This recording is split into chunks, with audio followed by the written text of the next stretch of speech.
झी5 app download करा आणि संपूर्ण एपिसोड्स फ्री मध्ये पहा।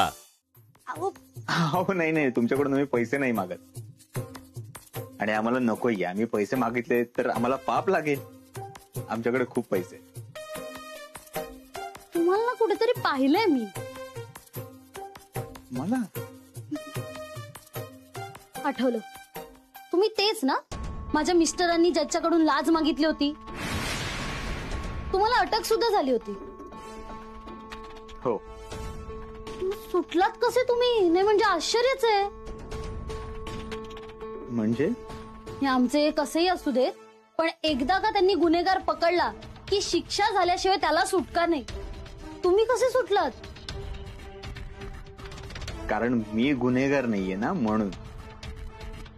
तुमच्या मिस्टरांना त्यांच्या चुकीची प्रचिती झाली, त्यांनी माझी माफी मागितली, कोर्टासमोर माफी मागितली, म्हणून मला सोडलं। पण खरंच जर माझ्या मिस्टरांनी लाच मागितली असती तर दिली असती तुम्ही? अर्धे तुझे अर्धे माझे। या बदल्यात मी ही केस वीक करीन, तू निर्दोष सुटशील।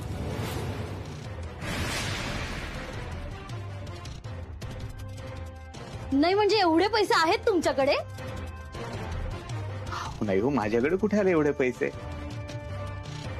हा, पण पैसे कसे कमवायचे याचा मार्ग मात्र मी सांगू शकतो। काय गावातले लोक माझा सल्ला मागतात आणि जर का माझा सल्ला ऐकला तर त्यांचा फायदाच फायदा होतो। ते काय कंगणी बाबांची माझ्यावर कृपा आहे। म्हणजे खरं बोलताय का गंडवताय मला? ते मी पोलिसाची बायको हे विसरू नका।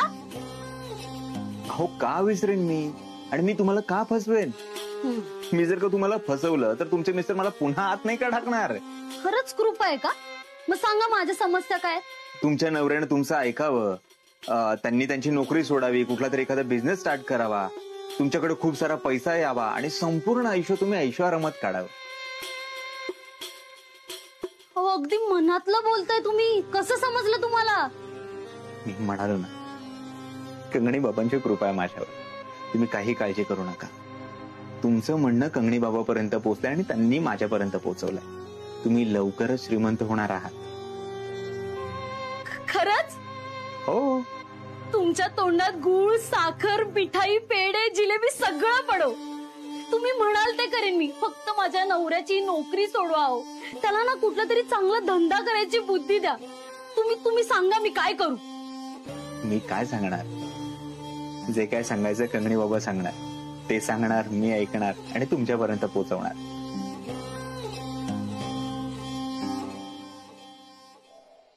झी5 ॲप डाउनलोड करा आणि पहा सर्व एपिसोड्स एकदम फ्री।